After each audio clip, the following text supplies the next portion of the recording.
You stand at the base of the Great Pyramid of Giza, looking up, craning your neck until it's almost uncomfortable. The stones shimmer under the midday sun, 1,000 years of history pressing down around you. The air is dry, warm, and it smells faintly of dust. It's the kind of heat that makes you squint, your skin feeling like it's holding on to the sun's energy a little too tightly. A soft breeze stirs through the desert, as if the ancient winds have been quietly watching for millennia, waiting to tell their story. And now you're here, on the edge of a world that seems impossibly distant, yet somehow incredibly close. You probably won't make it through this day. No, seriously, most people wouldn't. The ancient Egyptians were masters of endurance.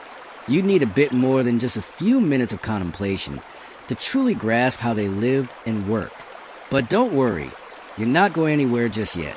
Instead, let's ease into tonight's journey and let the sands of time settle around you. Picture this.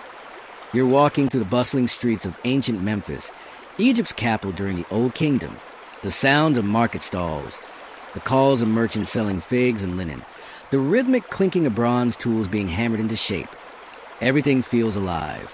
You can almost taste the dust in the air, mixed with the sweet scent of incense drifting from a nearby temple. The streets are busy, but not in the hurried way you know today. People take their time here, their lives intricately woven into the patterns of the natural world. There's something oddly peaceful about the rhythm of their work. The Egyptians, you see, had a kind of slow-motion productivity, a mindset built around meticulous, deliberate effort. No rush, no pressure, just the steady progress of life in the shadow of a pyramid that, even then, was already an enduring symbol of human achievement. Imagine that, the Great Pyramid, already ancient by the time the people you're surrounded by were born, its massive stones stacked upon each other, each one carved, transported, and placed by hands that had perfected the art of monumental labor. The work here didn't happen overnight, and yet, even with all the manpower needed to complete this colossal feat, it was almost as if time itself was their ally. Or maybe that was just their way of seeing it. Who's to say? Historians still debate whether the workers who built the pyramids were slaves, as many myths suggest, or they were paid laborers, working on a project that united an entire society in a common goal. Either way, they had to be a dedicated bunch. It wasn't easy, there's no denying that. But let's be honest, what kind of job would involve a little sweat, right? You pause for a moment, letting the sound of the ancient world settle around you. Look around at the limestone quarry just outside the city, where men, yes, they were mostly men, carved these stones under the merciless sun. But it wasn't as terrible as you might think. Yes, it was grueling. Yes, it was exhausting. But these workers had an uncanny way of getting used to it. You'd probably get used to it too, eventually. Now, take a deep breath. Let that warm, dry air fill your lungs.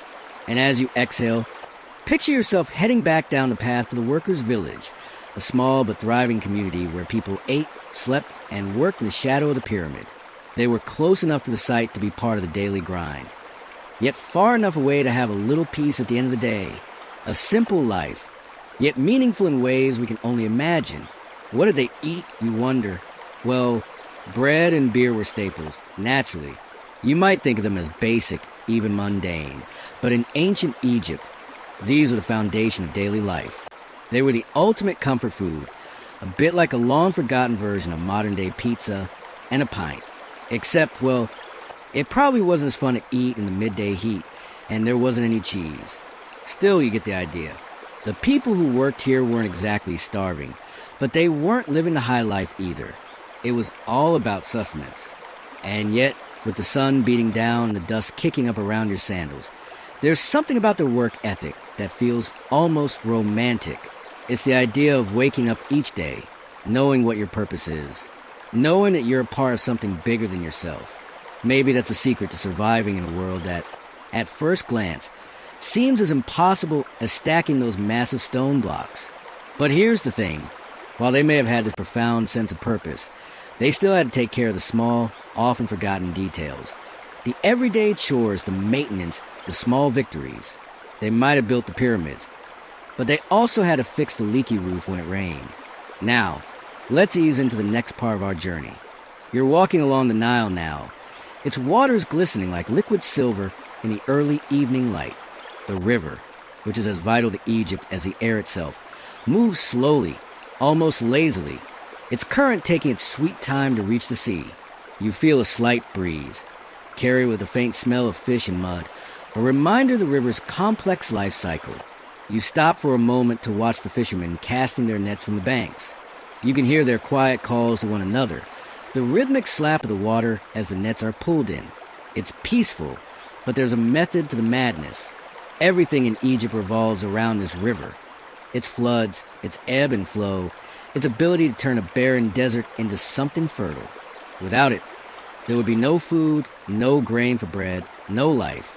Now, here's something you probably didn't know. The Egyptians didn't just build their pyramids and temples in the heat of the desert. They did it with the river's help. The Nile wasn't just a water source. It was also their highway. The massive stone blocks used for the pyramids were loaded onto boats, floated downriver, and unloaded at the construction site. The Egyptians were essentially the original shipping and handling experts. You could almost imagine them with their little invoices and shipping labels, rolling their eyes at the endless paperwork. Historians still debate whether they used ramps, levers, or other ingenious methods to move these gigantic stones. But one thing's for sure, they were resourceful. When it came to problem solving, the Egyptians knew how to think on their feet, or in their case, in their sandals. The ingenuity behind construction of the pyramids is still marveled at today, and not just for the sheer size of the structures. It's the fact that they managed to keep everything running so smoothly, from the transport of stones to the organization of the labor force. But the workers who built these monumental structures didn't live in a vacuum. They had families, rituals, and stories to share after the long, exhausting days. After all, even pyramid builders need their downtime. And what did they do for fun? Well, besides the obvious relaxation that came with the beer and bread, they had games. Games much like the ones we play today, but with a distinctly ancient twist.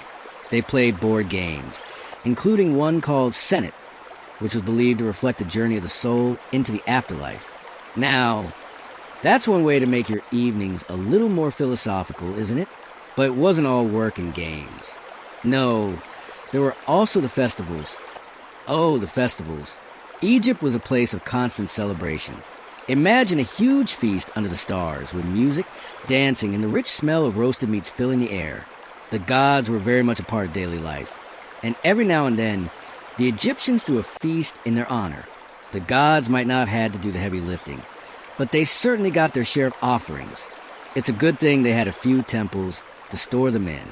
As the sun sets over Nile, casting a soft orange glow over the horizon, you feel a sense of calm wash over you. The day is winding down, and so is this journey. The laborers, the builders, the families, they all rest now, waiting for another day under the Egyptian sun. Tomorrow, the cycle starts again. But for tonight, you're just a quiet observer, watching the world slip into a slower rhythm, much like the river itself. And just like that, you realize the ancient Egyptians, despite their monumental achievements, lived much like we do today. They worked hard, but they also took time to savor life's little moments. And in the grand scheme of things, maybe that's the secret to making it all work. Taking it slow. Now, let's rest here for a while. The air is cooler now. The day's slowly fading into a twilight blue. You stand along the edge of a bustling village, tucked between the golden sands and the banks of the Nile. The sun, that relentless beast of heat, has finally softened into a gentle, dusky glow. In the distance, you can hear the faint hum of distant voices. Families settling in for the night. The low murmur of 100 small conversations weaving through the village. You feel at peace, but the day's work lingers in the air, as tangible as the dust underfoot. You probably never thought about it, but the ancient Egyptians weren't just master builders.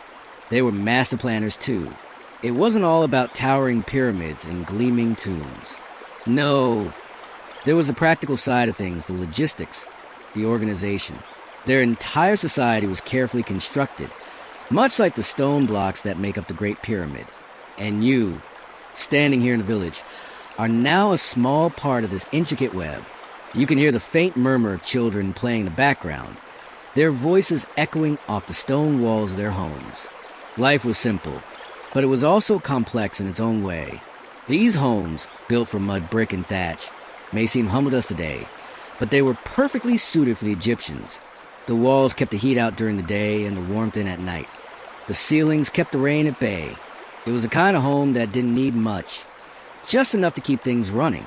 Here, in the shadow of the pyramids, you realize something. There's a profound sense of rhythm to their lives. It wasn't just the work, but the way their days were structured around the Nile's annual flood. It was a flood that brought fertility to the land, and it was a flood that helped define their entire existence. The Egyptians lived by the flow of the river, literally and metaphorically. They understood its cycles, its moods. They could tell when the waters would rise and when they would recede. It wasn't just nature, it was a partner, one they worked with, not against. Historians still debate whether the Egyptians thought of Nile as a god, but considering the importance it had in their lives, it wouldn't be too far-fetched to think they did. The river provided everything: food, transportation, even a sense of time. The flood brought life, and its retreat brought the promise of harvest. If you were to live in this world, you have a very different sense of time, measured not by clocks or calendars, but by the rise and fall of the Nile. A different kind of rhythm, a kind of quiet, steady beat that echoed through the land, and with it came work. Long, unhurried hours of tending the fields, planting the seeds, harvesting the grain. The Egyptians didn't rush, not in the way we rush. No, they took their time, but they worked hard. Their fields were fertile, but not by accident. The Nile's flood was like a reminder. Here's what you've got. Now, what will you do with it? And so they worked. They toiled, they planted, they harvested. But there was something special about it, something we often forget today. They worked with the rhythm of the seasons, the rhythm of nature itself. But let's not get carried away with all this wholesome, rhythmic farming talk. There were, of course, a few quirks along the way. For one, the Egyptians had this odd little practice of using a kind of calendar based on the star Sirius. Now, that's pretty cool in theory, but it had its own set of challenges. The thing is, their calendar wasn't quite as precise as our modern one. The flooding of the Nile didn't always match up perfectly with the stars, and over time, the calendar had to be adjusted. But, hey, at least they didn't have to deal with leap years, right? Now, you're probably wondering what they did when they weren't working or watching the river rise and fall. The answer, of course, is relaxation. Yes, even the Egyptians knew the value of downtime. After a long day, they'd gather together for feast, music, and dance. It wasn't just about the work. It was about celebrating the life they had built together. The same could be said for us today, couldn't it? We rush through our days, focusing on the next task, the next goal. But these people, working in the shadow of the pyramids, they knew something we sometimes forget. It's not just about what you accomplish, but how you enjoy the moments in between. And speaking of enjoyment, let's talk about one of the more amusing customs the Egyptians had. Picture this. After a long day of working under the harsh sun, it's time for a bath. Now, in our modern world, we got running water and fancy soaps. But back then, well, you were lucky if you had a basin of water to scrub yourself down with. But here's the fun part. They had this ritual of using oils and perfumes to cleanse themselves, as if to say, I've worked hard, but I'm still going to smell like a royal. There's something wonderfully defined about that, don't you think? A little bit of self-care after a long day, no matter how dusty or hot it was. Historians still argue about the precise use of these oils and perfumes. Some suggest they were used for practical reasons, like warding off insects or soothing skin irritated by the sun. Others say they were a mark of wealth and status, an ancient version of modern cologne. Either way, the Egyptians were ahead of the game in the self-care department. But as the evening settles in, you find yourself reflecting on the simple joys of their life. Work, yes, but also a moment of stillness, of laughter, of shared experiences. The rhythm of life was a slow, deliberate dance, much like the gentle current of the Nile itself. And with that thought, the day's work is done. The village grows quiet. The last remnants of sunlight dip below the horizon, leaving only the cool embrace of night. The sound of the river and the soft calls of distant animals are your lullaby. the perfect end to this journey through ancient Egypt. Now, let's take a moment to rest here, in this peaceful world that once was. As the night fully settles, the world around you feels softer, the edges of reality fading into a haze. The moon is rising over the horizon, casting a cool silver light over the village and the fields. The stars, brighter here than anywhere else you've ever been, begin to twinkle in the dark sky, each one seeming to watch over this ancient world as you rest. You're still standing by the Nile, its water now an inky black mirror reflecting the moonlight, and the soft murmur of the current is like the world's slowest lullaby. The night is alive with subtle sounds, the chirping of crickets, the occasional splash of a fish jumping, and the quiet calls of birds as they settle in for the night. You might not be able to see it, but under the surface of the Nile, something important is happening. The water is not just moving, it's shaping the world, nourishing the land for tomorrow's work. It's a quiet, gentle power, flowing with purpose and patience. The Egyptians knew this well, and they had a unique understanding of the cycles of life and death. Everything they believed was part of a grand, continuous cycle. The cycles of the sun, the seasons, the flooding of the Nile, and of course, the eternal journey into the afterlife. Let's think for a moment about what the Egyptians believed about life after death. It wasn't like we think of it today. No, they had this fascinating, complex belief system surrounding the afterlife. For them, death was an end. It was simply another part of the journey, a journey that, for many, began long before they even passed away. It was as much a part of daily life as the rise of the sun. Historians still debate the intricacies of Egyptian burial customs. Some say that the process of mummification and elaborate tombs were simply practical ways to preserve the body for the afterlife. Others argue that these practices were meant to ensure that the deceased could enjoy a sort of immortality, an existence that mirrored life on earth but in a higher, more spiritual realm. The belief was so strong that even the poorest of the Egyptians were buried with small statues, amulets, or food to ensure they had everything they might need in the afterlife. The idea that death could be a continuation of life is something that resonates throughout their culture, from the majestic tombs of pharaohs to the small, humble burials of laborers. Now, imagine, just for a moment, what it would be like to live in a world where death is simply another part of the natural rhythm of life, where the afterlife isn't some far-off, unknowable concept, but something tangible, something you prepare for every day. The Egyptians lived in this mindset constantly, always preparing for that moment when they would pass into the next realm. You might even think it's a bit comforting, in a way. The idea that everything, even death, follows a cycle. That, in the end, it all comes full circle.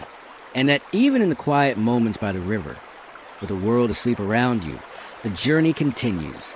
But don't get too comfortable just yet. There's more to the Egyptian afterlife than you might think. You see, their idea of the afterlife wasn't a simple place of rest and peace. No, it was a journey fraught with trials. In fact, they had a god named Osiris who was responsible for judging the souls of the dead. Osiris would weigh the heart of the deceased against a feather, the symbol of Maat, the goddess of truth and justice. If the heart was light, the soul could pass into the afterlife. But if the heart was heavy, burdened by wrongdoings, the soul would be devoured by Ammit, a fearsome creature that was part lion, part hippopotamus, and part crocodile. Talk about a bad day in the afterlife. Historians still aren't entirely sure how widespread this belief in the judgment of Osiris was. It's likely that not everyone believed in the specifics of the weighing of the heart, but it was certainly an important part of Egyptian religion.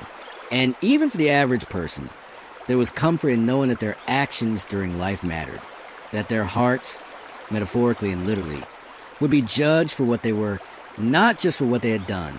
Now, before you start to wonder what your own heart would weigh in that situation, take a breath. We're still far from the ancient tombs and rituals of the Egyptian underworld, but it's a thought worth holding on to as we move forward. Because, in the end, the Egyptians weren't so different from us. They had the same basic questions about life, death, and what comes after. They just had a slightly more elaborate set of answers. That's all. As you stand there, watching the stars reflect in the Nile, a soft breeze catches the air, carrying with the faint scent of papyrus. It's easy to get lost in this moment, to imagine what it would be like to be a part of this world. This world where the past, present, and future were all intertwined in a quiet, rhythmic flow.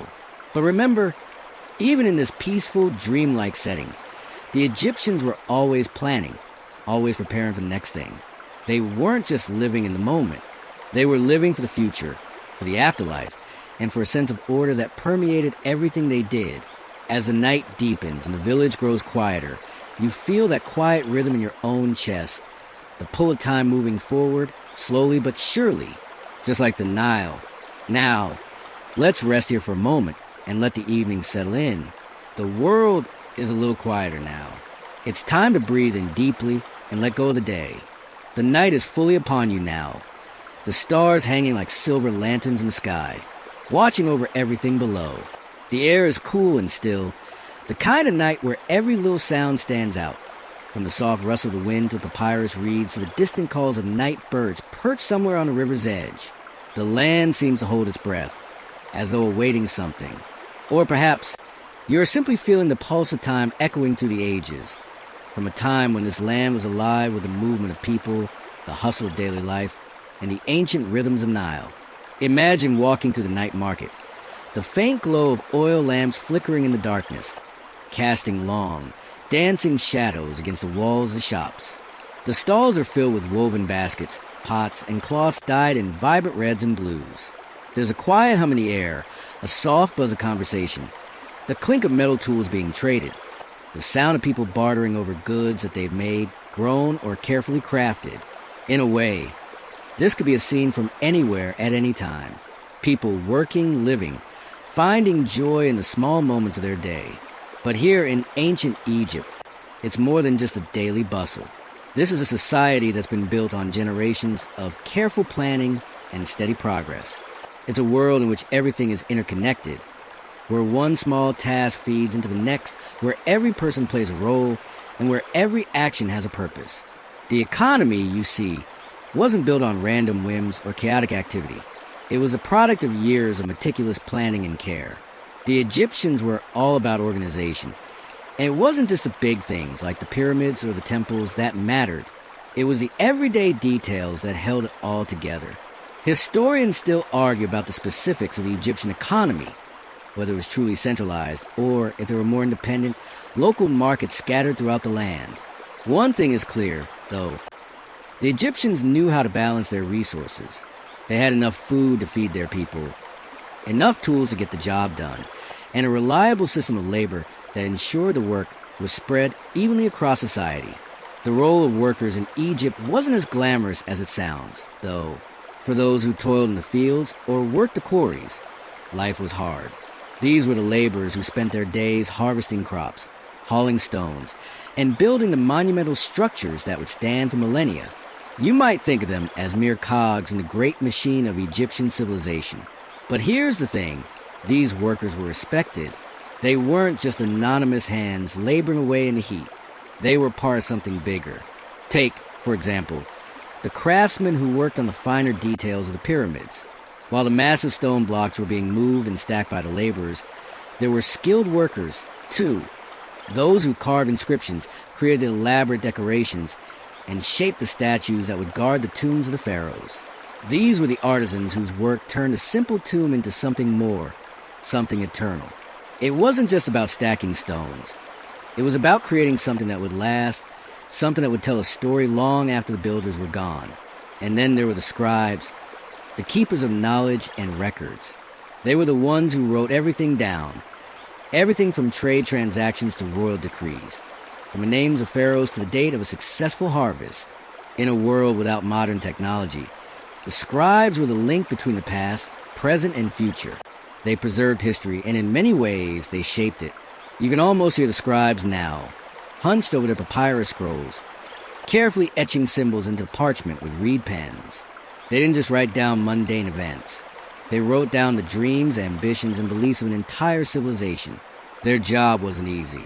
There was no delete button. If they made a mistake, they had to start over.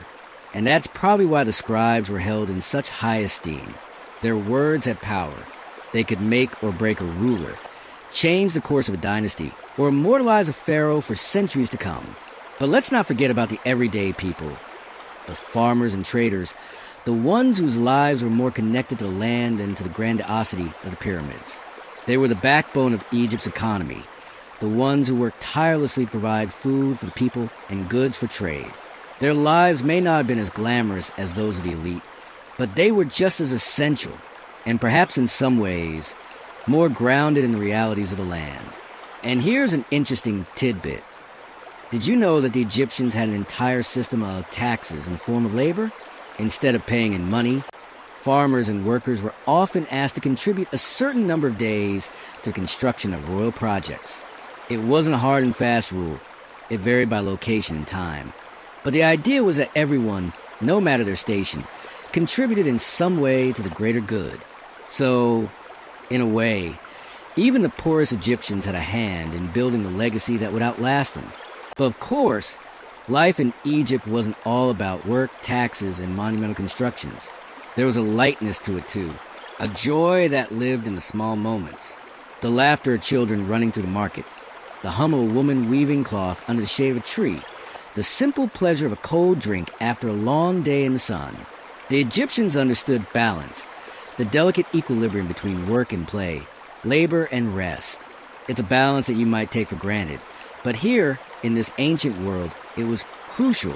It was a secret to survival, to thriving in a land that could be both bountiful and harsh. And as the night deepens, with the stars overhead and the quiet sounds of the river at your back, you begin to understand it too. It's not just about the pyramids, the grand monuments to power. It's about the quiet, everyday work that sustains everything else. As the last remnants of daylight fade into darkness, you feel yourself sinking into the rhythm of this world, the world of ancient Egypt, a world where time moves differently, where the pace is slower, but no less important, where every stone, every grain of sand, every flicker of light is part of something greater, something eternal. Now, let's rest here under the soft glow of the moon and let the gentle current of time carry us forward. The work, the dreams, the life, everything continues, just like the river itself. As the night deepens and the stars take full command of the sky, you drift into a moment of stillness. The world seems to breathe in the silence, softly, gently. The Nile is almost a shadow now, its once shimmering surface turning into a deep, cool expanse, reflecting the calm of the evening. It's a time when everything feels less urgent, less frantic. The air is cool against your skin, and the night wraps around you like a blanket, inviting you to relax even further. You might have forgotten how beautiful stillness can be, but there's a reason the Egyptians were so in tune with their surroundings. Their world was rooted in the land, in the river that sustained them, and in the quiet moments between work and rest. They understood the power of pausing, of taking a breath, and letting the day settle. Perhaps you've noticed by now that, much like the people of ancient Egypt, the rhythm of your own life isn't so different. Sure, the scale is different, the details may vary, but the human experience is, at its core, the same. The ebb and flow of work, rest, and the quiet reflection that follows. It's in all of us. The Egyptians didn't rush through their days. They understood that every task had its time, and every moment of rest was a chance to recharge before the work began again. Now, as you stand here, the soft sound of the river flowing past, you think back to the workers, the ones who labored in the quarries and built the grand structures you've seen today. They didn't work without pause. They understood that rest wasn't just a luxury. It was necessary to maintain balance. In a way, their work was a spiritual act, a form of devotion to their gods and their society. They saw themselves as part of something larger, something that spanned beyond their individual lives. Historians still argue about the conditions these workers faced. Some say they worked in grueling, relentless conditions, while others believe they were compensated and treated with respect. Either way, it's clear that the work of the pyramid builders, whether by slaves or skilled laborers, was woven into the fabric of Egyptian life. It wasn't just about the massive stones they moved or the grand monuments they built. It was about contributing to something that would last forever. Their efforts, even in the heat and the dust, had purpose. And then, of course, there was a legacy they left behind. Because no matter how hard their labor was, they were building something that would endure. They weren't just creating tombs for pharaohs. They were creating an everlasting testament to Egypt's greatness. Their work, their sweat, their sacrifices, everything was part of something that would outlast them. But in those moments when the sun sets and the work is done, they too had their moments of respite. The workers, like everyone in Egypt, found joy in their families, in their communities. At night, they gathered together, shared meals, told stories, and celebrated life. The celebrations might have been small, perhaps a festival dedicated to a god, or a simple gathering to enjoy the fruits of the harvest. But these moments were just as important as the work itself. They were the glue that held Egyptian society together. There's something comforting about that, isn't there? The idea that rest and joy are as vital as work and productivity. We don't often think about it in the hustle of our modern world, but the Egyptians had mastered this balance long before we even coined the term work-life balance. For them, it was built into the very structure of their lives. Rest was not seen as a weakness or an indulgence. It was an essential part of the cycle. And so, as the night stretches on, you're reminded that life, at its core, is about finding that rhythm. The rhythm of working hard, of striving for greatness, and then taking time to pause and reflect. It's in the quiet moments, the ones that don't make the history books, that the true magic of life lies. The laughter shared around a fire, the peaceful stroll along the riverbank, the simple joy of feeling connected to the land. The Egyptians, in their wisdom, knew this. They understood the value of stillness. They took their time, knowing that the work of a single day was just one note in the larger symphony of life. And tonight, as you stand by the river, listening to the sound of the water gently flowing past, you too find yourself in sync with that rhythm. The night is peaceful, and with each passing moment, you drift deeper into it. The quiet hum of the river, the soft sounds of distant life, the warmth of the night air, it all pulls you in. This is a world that feels timeless, almost eternal. The sun may rise again tomorrow, but for now, it's just you and the river in this moment of perfect stillness. And so, you let the moment wash over you. The Egyptian workers, the farmers, the scribes, they all had their moments of rest, their moments of quiet reflection. They knew that to live fully, they had to allow space for both work and rest, for the cycles of time and the rhythms of the land. And as you stand here, you understand, in the soft glow of the moonlight, that this rhythm, this simple, steady flow, is what holds everything together. As the night deepens, you feel yourself relax, feeling the way the days slip away.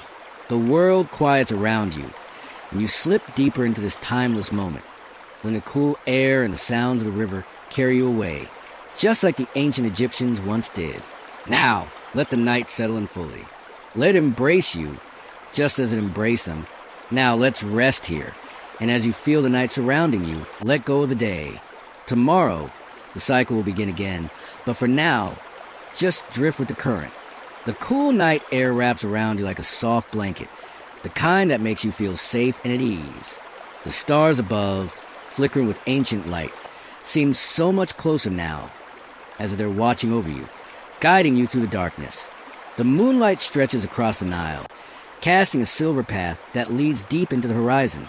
The world is still, save for the soft rustling of the reeds along the riverbanks and the occasional call of a bird settling for the night. It's a perfect moment, a pause in the endless flow of time. As you stand here, the quiet river lapping gently at the shore, you might feel as though you've been transported to another place entirely, another time. The world of the ancient Egyptians feels distant, yet somehow you're a part of it. There's a strange sense of connection in this moment, as if the past and the present are briefly meeting just for you. Imagine yourself walking now, down a narrow path that leads from the river's edge into a small village tucked away in the folds of the land. The houses here are modest, made of mud brick and thatch, the kind of home that fits perfectly into the warm, dry landscape. The air smells of earth and fire, of the simple joys of daily life. As you pass by, you catch glimpses of families settling in for the night, their voices low in the quiet evening. In the homes of the ancient Egyptians, life was simple but not without its structure. Each person had their place in society, whether they were a farmer, a craftsman, a scribe, or a member of the royal family. And in each home, there was a rhythm to life, a rhythm that mirrored the steady, unhurried flow of the Nile. Work was important, yes, But so was rest, so was the time spent with family, so was the joy of shared moments. It's easy to forget that, isn't it?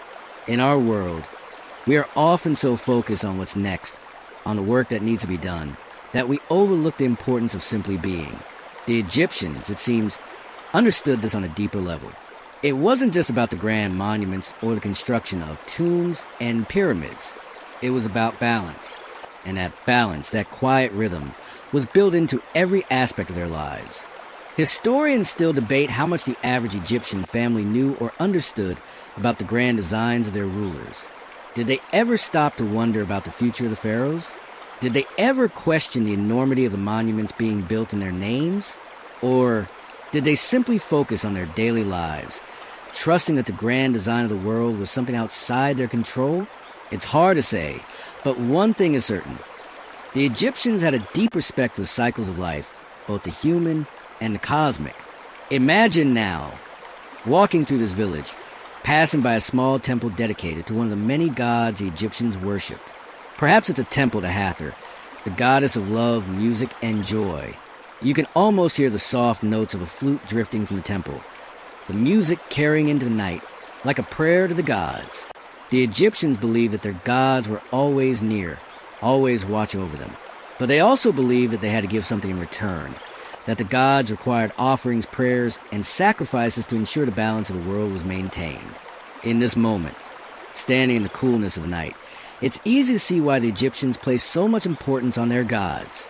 Their entire society was built on the idea that there was a divine order, a cosmic balance that had to be maintained. The gods, they believed, were the ones who kept this balance in check. And so, they built temples, offered sacrifices, and sang songs of praise to ensure that the world remained in harmony. But even more than that, the Egyptians believed that their pharaohs were divine. They were not just rulers, they were living gods. They held the weight of the cosmos on their shoulders. And while they had their palaces, their luxury, their power, there was also a sense of responsibility that came with it. The pharaoh was meant to maintain the balance, not just between people, but between the people and the gods themselves. Historians still argue about the exact nature of the pharaoh's divine role. Was the pharaoh truly a god on earth, or was he simply seen as the earthly representative of the gods?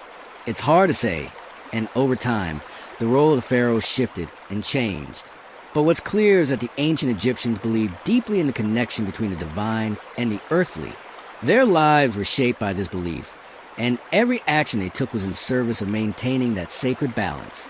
And perhaps, in this moment of stillness, you too begin to feel the weight of that belief, the sense that there is more to this world than what we can see or touch, that there is something greater at play, something beyond the work, the labor, and the everyday struggles. The Egyptians, with their careful attention to detail and their unwavering faith in the gods, built a civilization that has lasted thousands of years. Their monuments may be crumbling, their temples may be lost to time, but their influence remains. It's in the way we think about life and death, in the way we understand our place in the world. Even in our busy modern lives, we carry with us a piece of that ancient wisdom, the balance between work and rest, the understanding of something greater than ourselves. It's something that transcends time. As you stand by the river, listening to the quiet murmur of the water, you feel a deep sense of connection to the land, to the people who lived here long ago, who worked and rested and prayed, just as you do now. The past and the present seem to merge, if only for a moment, and in that moment you find peace. Now, as the night stretches on, the cool breeze carrying away the last remnants of the day, you begin to feel the rhythm of the land sink into your bones. The ancient world may be gone, but its essence is still here, in the quiet, steady flow of the Nile, in the timeless pulse of the earth beneath your feet. Let's rest now, in this moment of perfect stillness, and let the rhythm of the river guide us gently into the night. The night is settled fully now, as quiet and calm as the deep blue sky above. The air is cool, and the world is wrapped in a blanket of peaceful stillness. The moonlight dances across the surface of the Nile, casting long, shimmering reflections that stretch far into the distance. It feels like time itself has slowed, gently folding on itself, as if the entire world is holding its breath. As you stand there by the riverbank, the night feels ancient, like it could have been this way for thousands of years. It's easy to lose yourself in the rhythm of the moment, the soft rush of the river, the quiet hum of the world around you. It's all so soothing. If you close your eyes, you can almost imagine the life that once surrounded this place. The workers, the scribes, the farmers, all of them living their days in a world where the river was everything. The lifeblood of Egypt, the source of their work, their food, their movement. The Egyptians, you see, understood the river's power more intimately than we might today. They didn't just use the Nile as a means of transport or irrigation. They viewed it as a divine force, a gift from the gods themselves. It was the heart of their civilization. The Nile's annual flooding, which brought fertile silt and nutrients to the land, allowed their crops to grow. Without it, there would have been no Egypt, no grand monuments, no pyramids that rise majestically into the sky. Historians still debate how much the Egyptians relied on the precise timing of the flood to shape their agricultural calendar, while some scholars suggest that the floodwaters were almost completely predictable. Others argue that the river's behavior was somewhat more erratic. Either way, the Egyptians had an extraordinary understanding of their environment, and they worked with it. No, they partnered with it. They didn't try to conquer the land. They learned to live in harmony with it. As you stand here, you wonder what it would be like to live in that world, where your entire life, your livelihood, your sense of purpose, was tied to something as vast and powerful as the Nile. The Egyptians didn't have the luxury of worrying about the small things we often stress over today. Their concerns were far more basic. Will the flood come this year? Will there be enough to eat? But their simplicity was also a form of wisdom. They knew what really mattered. They were intimately connected to the cycles of the natural world. As you listen to the sounds of the river, it's easy to imagine the daily lives of those who worked and lived along its banks. The farmers who tended the land, the merchants who traded their goods, the artisans who crafted their tools and pottery. All of them were part of a vast and interconnected society. And even though they didn't have the same technology or conveniences we take for granted, their world was remarkably efficient. They knew how to use every resource at their disposal, from the Nile's floodwaters to the simple tools they crafted by hand. But life in ancient Egypt wasn't just about work and survival. There were moments of joy, of celebration. Picture the festivals, the feasts that would follow a successful harvest.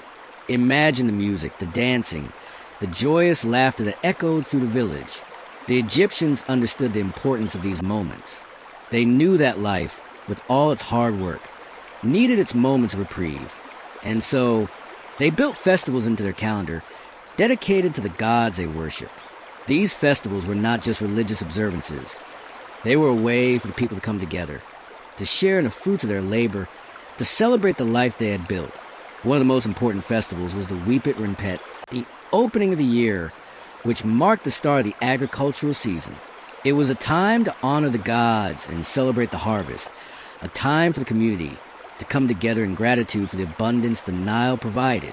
Picture a procession of people dressed in their finest linen robes, walking together, singing hymns to the gods as incense wafts into the air, mingling with the scent of freshly baked bread. Historians still aren't entirely sure how these festivals were structured or exactly what they looked like, but there's evidence of great celebrations with music, dance, and offerings. And let's not forget the food. The Egyptians were famous for their feasts, and the food was plentiful: bread, beer, fruits, and vegetables. No doubt, there was a great deal of revelry, as the people shared in the joy of another year's harvest. And just like the festivals, the gods themselves were always part of daily life. The Egyptians didn't just visit the temples during special occasions. No, the gods were with them constantly. They were believed to be present in every aspect of life, whether in the flowing waters of the Nile, the grain growing in the fields, or even in the peaceful sleep of the household. Every home had its small shrine or offering to the gods, a gesture of respect and devotion. And in return, the gods were believed to watch over the people, ensuring their well-being, their prosperity, and their continued success. The Egyptians had a deep respect for the divine, but they also had a deep respect for the natural world. In a way, their faith was a reflection of their understanding of the land they lived on. The river, the crops, the seasons, they were all part of a delicate balance that required care, respect, and attention. The gods weren't distant beings residing far off in the heavens. They were present in the world, intimately connected to the lives of the people. They were the guardians of the balance, and the Egyptians lived in a way that reflected this sacred connection. As you stand here under the stars, you feel a deep sense of connection to the land, to the river, to the people who once lived and worked here. Their world was not so different from ours in many ways. They had their struggles, their joys, their fears, and their hopes. They were human, just as we are, and as the night deepens, you feel the quiet rhythms of their world settling into your own heartbeat. Let's take a moment here to breathe in the night air, to feel the coolness of the river against the warmth of the earth beneath our feet. The world is vast, but in this moment, we are all connected to the people of ancient Egypt, to the river that sustained them, and to the eternal cycles of life that continue to move ever onward. Now, let's rest here in the stillness of night, letting the cool air, the sound of the river, and the ancient wisdom of this land settle in around us. There is no rush. There is only the rhythm of the world, moving gently and slowly, as it always has. The night deepens further, the silence becoming even more profound as the world around you quiets completely. The moon, now a silver coin in the sky, casts its glow over the land with almost ethereal quality. It's a moon that's watched over countless generations, unchanged by time, by history. As you stand by the Nile, you can't help but think about the endless hours of human history that have passed beneath the same sky. The ancient Egyptians, the workers, the scribes, the pharaohs, they all lived under the same moon, their lives just as fleeting as the waves that rolled gently on the river's surface. And as you reflect on this, you begin to realize something. The Egyptians, in their magnificence and their simplicity, were keenly aware of the passage of time. They had their gods, their rituals, their customs, all designed to honor the cycles of life and death and prepare for the inevitable future. They didn't fear time. They respected it.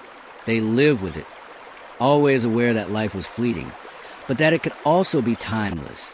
If you could step into their world, you would see how everything was done with the knowledge that nothing lasts forever.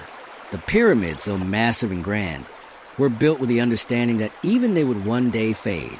The tombs, the monuments, the cities, they were all destined to crumble and return to the earth, just as the bodies they were meant to protect would eventually return to dust. But still they built, they created, they lived. Historians still debate whether the Egyptians were truly focused on immortality in the way we imagine today. Some argue that they were obsessed with eternal life, while others believe they were more concerned with living a life of balance, harmony, and respect for the gods. It's likely that both ideas were true, at least in part. The Egyptians wanted to ensure that their names would be remembered. Yes, but they also understood that the most important thing was the quality of life they lived in the present. As you walk along the riverbank, the cool night air against your skin, you can almost feel their presence. The workers, the artisans, the farmers, all of them moving through their day with a purpose that you can now understand, even from this distance in time. The world they lived in was not easy. Life was hard, and the work was often grueling. But there was beauty in it, too. There was meaning in every stone that was placed, every loaf of bread that was baked, every prayer that was offered. And speaking of beauty, let's not forget the art of Egypt. The grand murals, the sculptures, the intricate jewelry, the beautiful hieroglyphs that told stories of gods and pharaohs. The Egyptians were not just builders. They were artists. They saw beauty in the everyday, and they knew how to capture that beauty for eternity. Every tomb, every temple was not just a structure. It was a work of art designed to tell the story of a life, a family, a civilization. You think about the walls of the tombs, the way the images of the gods and the pharaohs seemed to leap off the surface, frozen in time. Every stroke of the artist's hand was a testament to the Egyptian belief in the afterlife, in the idea that even after death, a person's soul could live on through the art that depicted their life. It's a beautiful thought, isn't it? That our lives can be immortalized not just in stone, but in art, in stories, in the way we touch the world around us. Historians still argue about the symbolism behind Egyptian art. Was it merely decorative, or did it serve a deeper, more spiritual purpose? Some believe that the art was intended to ensure a smooth journey for the deceased into the afterlife, while others suggest it was meant to communicate with the gods. Whatever the case, it's clear that art was deeply intertwined with every aspect of Egyptian life, From the grand murals inside royal tombs to the simple pottery used in daily life, art was a reflection of their connection to the divine, to the land, and to each other. And as you stand here, under the moonlit sky, you realize that the Egyptians, for all their grandeur and their achievements, were just like us in many ways. They lived, they worked, they celebrated, and they loved. They had their struggles, their dreams, and their moments of quiet joy. And perhaps that's the greatest lesson they've left for us: to live with purpose, to create, and to appreciate the beauty in both the grand and the mundane. The night has settled in fully now, the coolness of the air mingling with the warmth of the earth beneath your feet. The sound of the river continues to lull you. The quiet whisper of the water against the banks is soft, constant reminder that time moves forward, whether we're ready or not. But for now, in this moment, you're not concerned with time. You're here in this ancient world, surrounded by the echoes of the past and the stillness of the night. The people who once lived here, who worked and prayed and celebrated under the same moon, are no longer with us, but their legacy remains in the pyramids, in the tombs, in the art, and in the stories they left behind. Now, as the night deepens further, the world around you seems to slow even more. The air is calm, the stars twinkle overhead, and for a brief moment, you are part of the eternal rhythm of the Nile, of the ancient land that has seen countless generations come and go. Let's take a moment here to breathe in the night air, to let the peace of this ancient world settle in around us. The Egyptians believed in the cycles of life, death, and rebirth. And as you stand here, you begin to understand that perhaps the greatest lesson they left us with is that life is both fragile and enduring, fleeting and eternal, all at once. Now, let's rest here for a moment and allow the river, the night, and the rhythms of the world to carry us forward into the quiet stillness of sleep.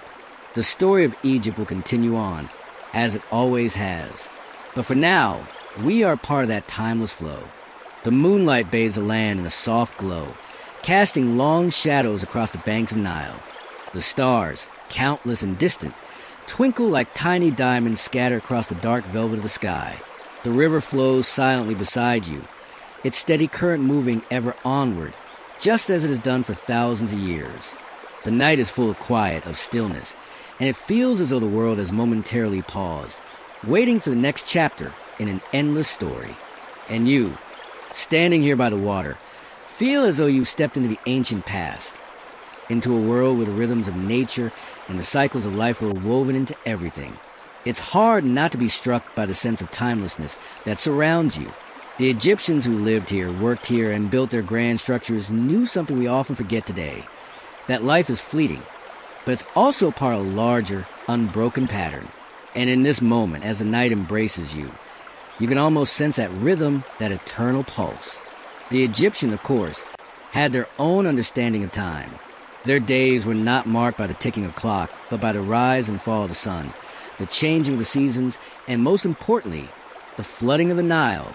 That was their calendar, the annual flood that brought life to the land. It was a reminder that time moves in cycles, that nothing stays the same forever, and that every beginning is also an end. It's a concept that we, too, experience in our own lives, though we may not always recognize it. Historians still debate how the Egyptians divided their time and what their perception of the past, present, and future really was. Some suggest they viewed time as a never-ending loop, while others argue that they had a more linear understanding of history. Regardless of the exact nature of their concept of time, one thing is clear: they understood the importance of cycles. The cycles of the Nile, of the seasons, of life and death. And they built their civilization around this understanding, creating structures, monuments, and rituals that reflected the eternal flow of time. As you stand by the river, you can imagine the farmers who worked the land each year, relying on the river's flood to bring fertile soil to their fields. It wasn't just about planting seeds. It was about trusting the land, trusting the cycle. The Egyptians didn't rush. They understood that life was a long journey, one that required patience and careful attention. They worked in harmony with nature, not against it.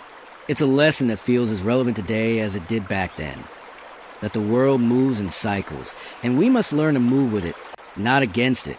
But life, as we know, isn't all about work and waiting for the next flood. The Egyptians had their joys, their pleasures, their celebrations. And when the harvest was good, when the work was done, they celebrated. The festivals were a chance for people to come together, to share in the abundance of the land, and to honor the gods. Picture the crowds gathering by the river, the sound of music filling the air, the aroma of food wafting on the breeze. It was a time to rest, to forget the toil of the fields, and to enjoy the fruits of their labor. These festivals weren't just about having fun, though. They were sacred events, times when people would offer thanks to the gods for their blessings. The Egyptians believed that the gods played an active role in their lives, guiding them, protecting them, and ensuring that the cycles of nature continued uninterrupted. Without the gods, there would be no harvest, no life. It was a relationship of mutual respect. Humans offering their prayers, their labor, and their gratitude, and the gods offering their protection and blessings in return. Historians still marvel at the sheer scale of these festivals. Some were so grand that they lasted for days or even weeks, with processions, feasts, and sacrifices to honor the gods. Imagine the scene. People dancing and singing, their faces painted with joy, the streets alive with the vibrant colors of linen and beads. It was a time of unity, of connection, a chance to celebrate the work of the past year and look forward to the next. And while the festivals were important, so too were the quiet moments in between. The Egyptians understood that life wasn't just about the grand celebrations. It was also about the everyday rituals, the small moments of connection. Perhaps it was a meal shared with family, or a moment of quiet reflection as the sun set over the Nile. Perhaps it was a prayer whispered in the stillness of the night, or the simple act of tending to the land. These small, intimate moments were just as sacred as the grand rituals. In fact, they may have been the most sacred of all. The Egyptians knew that life was not just a series of grand events, but a continuous flow of moments, each one important in its own way. They didn't need to search for meaning. They found in the simple, everyday acts that made up their lives. And as you stand by the river now, in this quiet moment, you begin to understand that the world around you is peaceful, still, and full of meaning. The river flows past, the stars shimmer above, and the night wraps you in its embrace. There's nothing to rush, nothing to fear. Time moves forward, yes, but it also moves in cycles. And in that, there's comfort. Historians still wonder how the ancient Egyptians managed to create such a timeless legacy, one that has lasted for thousands of years. Was it their connection to the land, to the river? Was it their belief in the gods, in the sacred nature of their work? Or was it something else, something deeper that we can't fully understand? Maybe it's all those things. Or maybe it's simply the way they lived, slowly, deliberately, with a deep respect for the world around them. They built their monuments, their temples, and their tombs, not just for themselves, but for the generations to come. And in doing so, they created something that endures long after they're gone. As the night stretches on and the quiet river continues its endless flow, you feel the weight of history and the beauty of the present moment. The two are intertwined, like the cycles of seasons, like the rise and fall of the Nile. And you, here by the water, are part of it all. You are part of the endless rhythm of time. Now, let's rest here in the stillness of the night. Let the river carry us forward, just as it always has, through the cycles of life and death, of work and rest. For tonight, we are part of this ancient flow, and in the morning, the rhythm will begin again. The night lingers around you, still and full of an ancient quiet. The moon continues to cast its silver light across the Nile, the river now a ribbon of light in the dark landscape. The world feels suspended in time, as if this moment, this place, has always existed untouched, unchanged. As you stand by the water, you feel the weight of the ages pressing gently around you. The Egyptians, those who lived and worked along this river so many thousands of years ago, knew something we sometimes forget. They knew that everything was connected. The people, the land, the river, and the stars above. They were all part of a single, unbroken cycle. It wasn't just about building pyramids or monuments. It was about living in harmony with everything around them, acknowledging the delicate balance of life and death, of work and rest. It's almost as if you can hear their voices, the soft murmur of daily life rising from the past. The farmers, the craftsmen, the scribes. They all went about their work in a world that may seem so distant from ours, yet in many ways, it's remarkably similar. They worked, they loved, they celebrated, they mourned. They lived as we do, under the same sky, following the same patterns of time. Historians still debate the exact nature of Egyptian society. Some view it as a society of immense inequality, with the pharaohs and elites living in opulence while the workers toiled in the fields and quarries. Others suggest that the system was more collaborative, with a shared sense of purpose driving the entire society forward. The truth, as always, is probably somewhere in between. The pharaohs were undoubtedly powerful, but they couldn't have built the pyramids without the labor of countless workers, artisans, and engineers. The monuments that have come to symbolize Egypt's glory were, in many ways, the product of teamwork, of a society working together with shared vision. And yet, the grandeur of these monuments, the colossal stones that were moved in place with such precision, are not just a reflection of the power of the pharaohs. They are also a reflection of the belief system that permeated Egyptian society. The pyramids, the temples, the tombs, they weren't just buildings. They were symbols, representations of the divine order. And the Egyptians believed that by building these structures, they were participating in a cosmic act of creation. They were not just making a home for the pharaohs in the afterlife. They were creating a connection between the earthly realm and the divine. You can almost imagine workers, their faces set in concentration, as they chipped away at stone or hauled massive blocks to construction sites. But even in the midst of this immense labor, they were part of something larger. They were part of the grand design, even if they didn't fully understand it. The Egyptians didn't just build structures. They built meaning. And that meaning, that sense of purpose, is what has allowed these monuments to stand for thousands of years. Historians still debate how the Egyptians managed to move and place the massive stones used in construction of the pyramids. Some believe that they used ramps. Others think they may have used levers, pulleys, or even water to help transport the blocks. Whatever the method, it's clear that the Egyptians were master engineers. They understood how to use the resources at their disposal in ways that we still can't fully replicate today. And while we may never know the exact techniques they used, one thing is certain. Their ability to build was a reflection of their understanding of the world around them.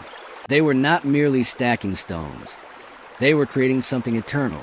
Now, as you stand here on the riverbank, the cool air drifting past you, it's hard not to think about the legacy the Egyptians left behind. Their monuments, their art, their beliefs. They've endured long after their civilization has faded into history. But even more than that, their way of living, their understanding of time and the cycles of nature has something to teach us. It's easy to get caught up in the rush of modern life, to focus on what's next, to constantly look forward without stopping to appreciate the present moment. But the Egyptians knew something we sometimes forget, that life is not just about what we accomplish. It's about how we live. The workers who built the pyramids, the scribes who wrote the stories of their kings, the farmers who tended the land, they all understood that their work, no matter how small it seemed in the grand scheme of things, was part of something much larger. They were contributing to the flow of time, to the grand narrative of their civilization. And in doing so, they created something that would last long after they were gone. Historians still debate what the true meaning of the pyramids is. Are they simply tombs, monuments to the pharaoh's power and wealth? Or are they something more, symbols of the divine order, of the connection between the earthly and the spiritual? The truth is, we may never know for sure. But one thing is clear. The Egyptians believed in the power of symbols and the ability of their creations to transcend time. They believed that by building something monumental, something lasting, they could touch eternity. And so, as you stand here beneath the stars, the river flowing gently at your feet, you begin to understand. The pyramids, the temples, the tombs, they were not just stones stacked on top of each other. They were a reflection of the Egyptians' belief in the eternal, in the cycles of life and death, in the rhythms of nature, and in the idea that everything is part of a larger, unbroken pattern. They built not just for the living, but for the dead and for the future. They understood that time is both fleeting and eternal, and that everything we do, no matter how small, leaves an imprint on the world. The night deepens further, the world around you quiet and still. The sounds of the river, the soft rustling of the wind through the reeds, the distant call of an owl, all of it fades into background as you feel the weight of time settle around you. The Egyptians, though long gone, are still here, in the monuments they built, in the stories they told, and in the rhythms of the land that continue to shape the world. Now, let's rest here in the stillness of the night. Let the river carry us forward gently as the eternal cycles continue. The work, the legacy, the memories, they live on just as the river flows, ever onward. And so we too, in this moment, are part of that unbroken flow. Let it carry us forward into the quiet peace of the night. The stillness of the night continues to deepen, and as you stand there by the tranquil Nile, you begin to feel an intimate connection with the land. The river is no longer just a body of water, but a living presence, a force that has nurtured generations of Egyptians. The stars overhead twinkle like distant beacons, guiding you through this world and into the past. There's something almost meditative about this moment, something that speaks to the quiet pulse of life itself. As you gaze at the moon, casting its silver light across the water, you can't help but think of the Egyptians' profound relationship with the cosmos. To them, the night sky was not just a collection of stars, but a divine map, a way of understanding their place in the universe. The stars, the planets, the constellations, they weren't distant lights in the sky. They were the gods of motion, guiding their lives and their destiny. In ancient Egypt, the heavens were intimately connected with the earth below. The Egyptians looked to the stars not just for navigation, but for meaning. They believed that the gods and stars were part of the same cosmic dance, a dance that governed every aspect of their lives. The pharaohs were considered the earthly representatives of these gods, and their reign was seen as part of a divine plan. It was the pharaoh's duty to maintain balance between the gods, the land, and the people.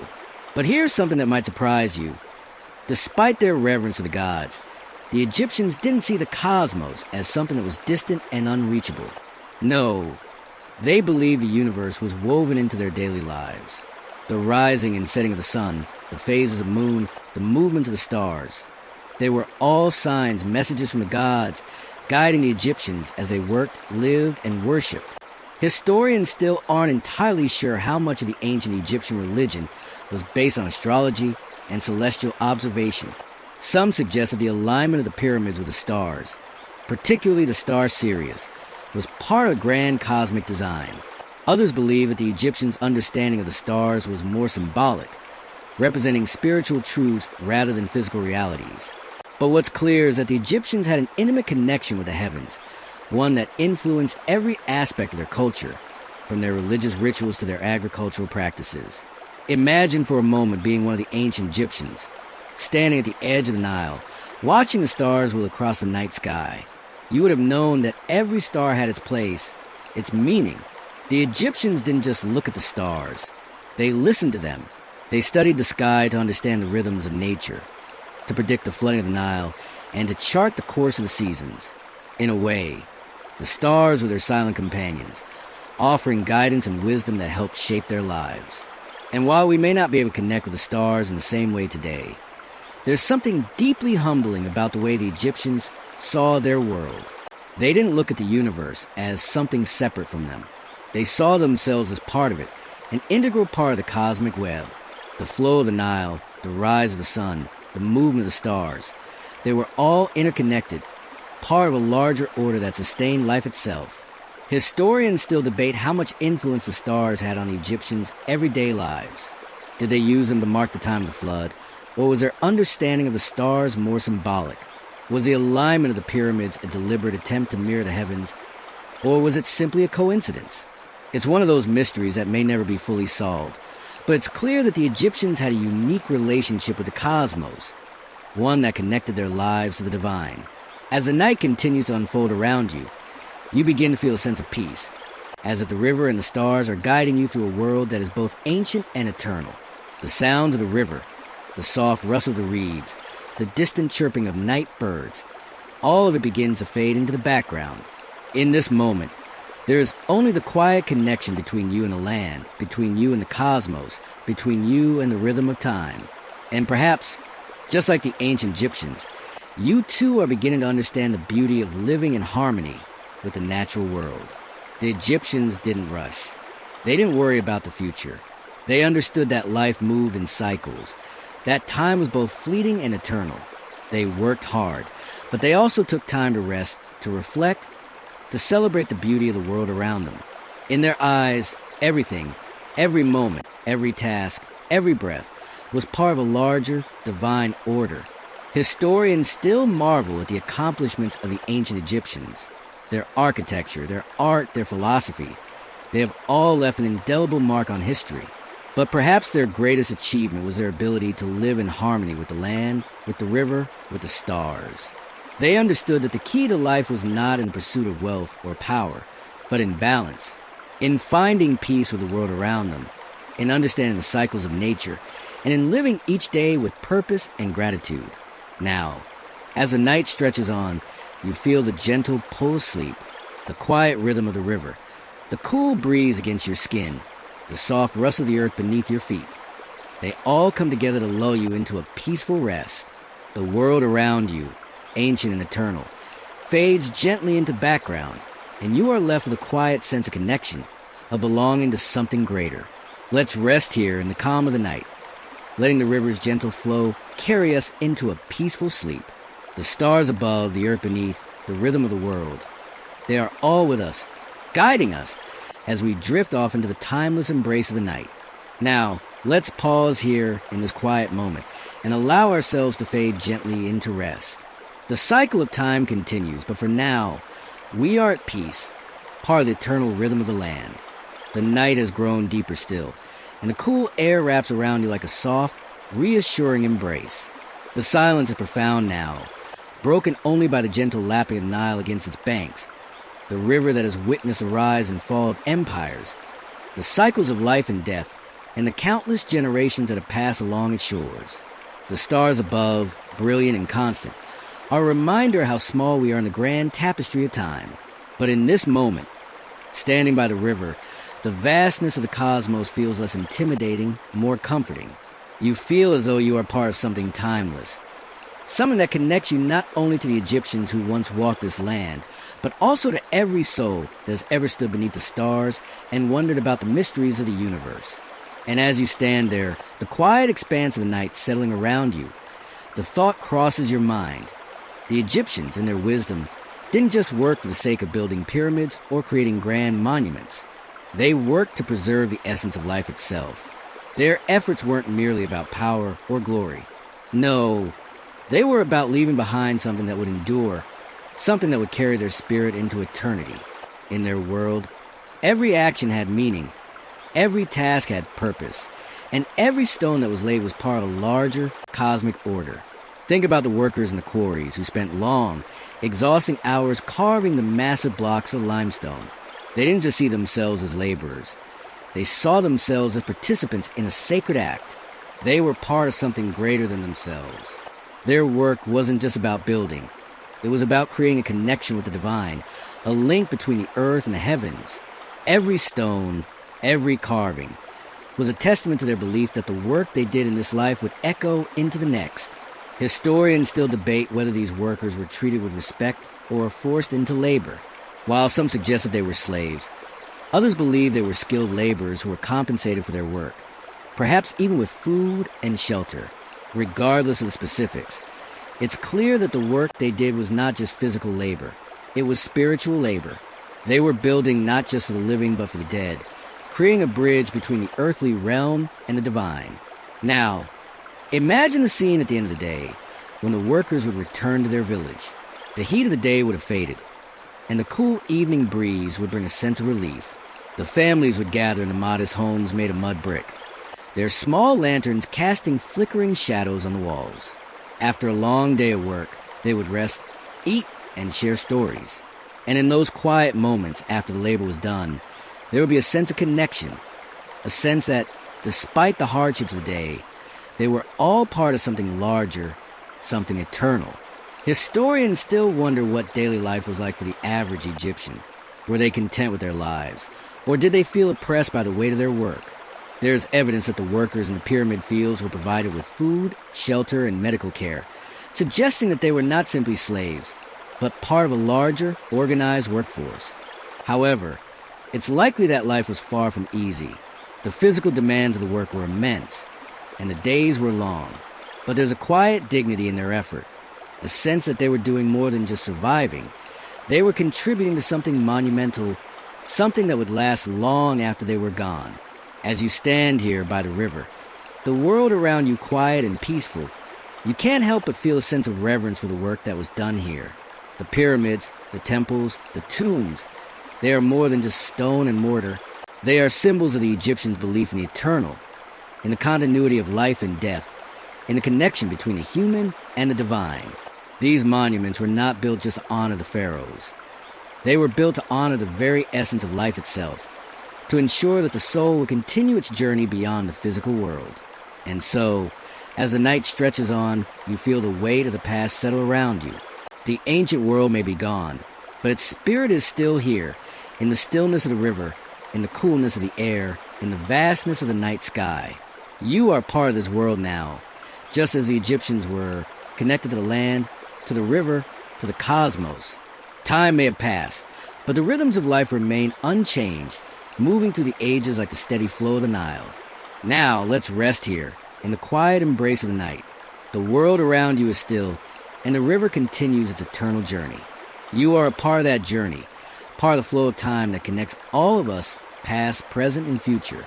The work, the love, the life, it all continues, just as the river flows, ever onward. Let's take a moment to breathe deeply, to feel the peace of the night settle into our bones.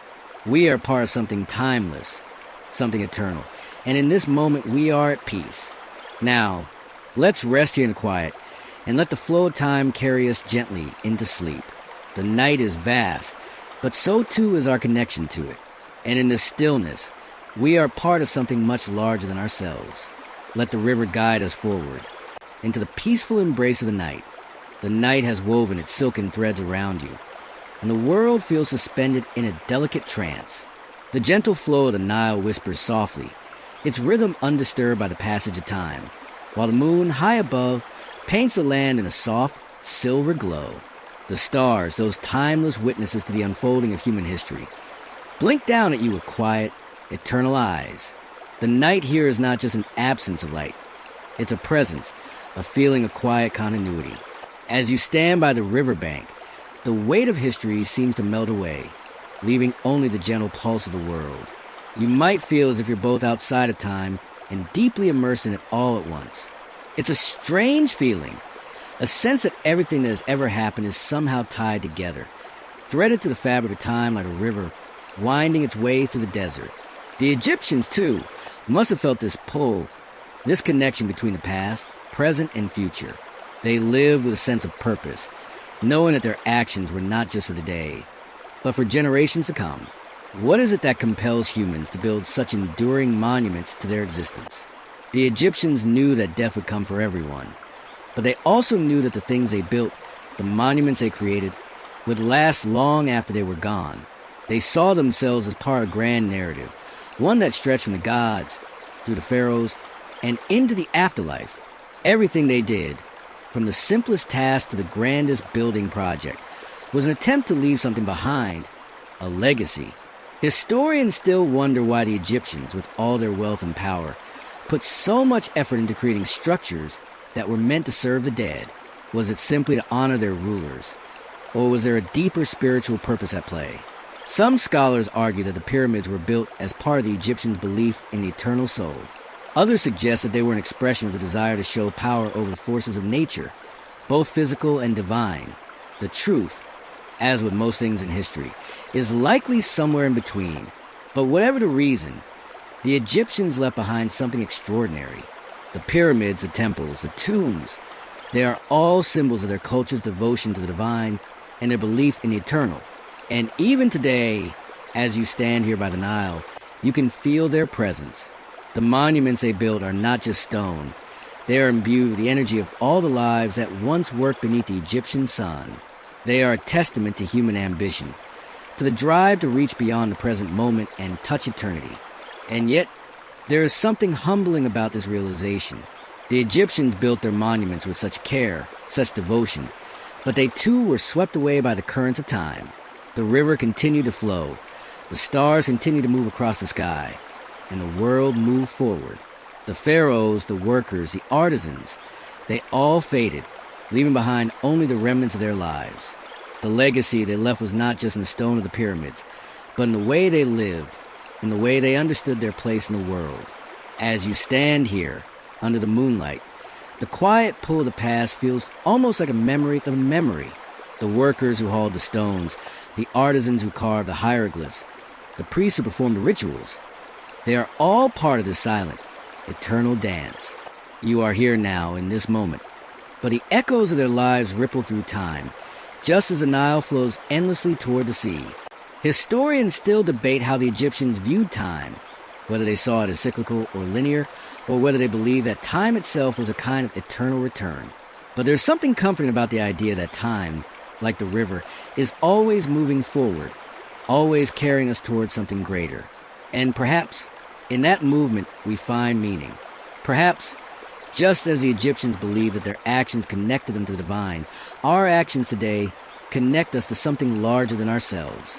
The stillness of the night allows you to reflect on this. The sound of the river, the rustling of the reeds, the gentle breeze, they all fade into the background as your thoughts drift toward the eternal. There is no rush, no hurry. Time moves at its own pace. And in this moment, you are part of that flow. The quiet world around you is a reminder that all things, even the grandest monuments, are fleeting. But in their fleetingness, they hold meaning. Now, as the cool night air envelopes you, there's a sense of peace in the knowledge that the world continues, just as it always has. The Egyptians lived, they worked, and they created. And their legacy lives on, not just in the monuments they left behind, but in the timeless rhythms of life that continue to shape us all. The river flows on, the stars continue their eternal dance, and you, in this quiet moment, are part of it all.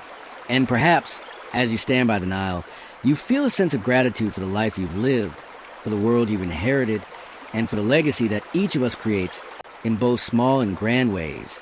Now, let's rest here for a while. Let the peace of the night, the rhythm of the river, and the quiet presence of the stars wash over you. The world continues its timeless journey, and you, for this moment, are a part of it.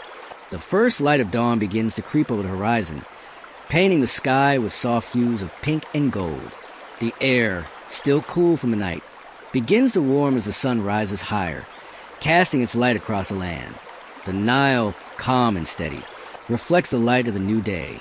The stars, once so bright, fade away into the light of morning, leaving behind only the quiet remnants of the night. As you stand by the river, watching the sun rise, you realize that the world is always moving, always shifting, but always in motion. The Egyptians, too, saw the sun rise and fall each day, just as they saw the seasons change. For them, the sun was a symbol of life, of death, and of rebirth. The journey of the soul was marked by the rising and setting of the sun, and in each new day, they saw the promise of life continuing, even in the face of death. Now, as you stand here in the quiet morning, you feel a sense of completion, as though the night has been a long journey that has brought you to this moment. The moon has set, the stars have faded, and the world has turned toward the light of a new day. The rhythms of life, just like the rhythms of the Nile, continue to flow ever onward. The Egyptians lived with the knowledge that life was a cycle that continued beyond their time, beyond their death. And in that cycle, they found meaning. They understood that their actions, their work, their prayers, all of it was part of something greater, something eternal. And perhaps in that knowledge, they found peace. Now, as the sun rises higher, casting its warm light over the land, you feel a deep sense of connection to the Egyptians, to the river, to the earth, and to the eternal rhythms of life. The day is just beginning, and with it comes a promise of new possibilities, of new moments to live, to love, and to work. Take a moment to breathe in the air, to feel the warmth of the sun on your skin, to listen to the soft sound of the river and the world waking up around you. The past and the present, the ancient and the modern, are all part of the same cycle. And in this moment, you are connected to them all. Let the quiet of the morning settle over you, and know that the world continues, as it always has. The work, the joy, the challenges, the celebrations, they are all part of the same cycle, just as they were for the ancient Egyptians. And as the sun rises higher, you feel the promise of a new day unfolding. The river flows on, and so do you. Now, let's take this moment to rest in the quiet beauty of the morning. The world is waiting for you, just as it always has, and you are part of it, connected to the timeless flow of life. Let the peace of the river, the warmth of the sun, and the rhythms of the world carry you forward into the new day.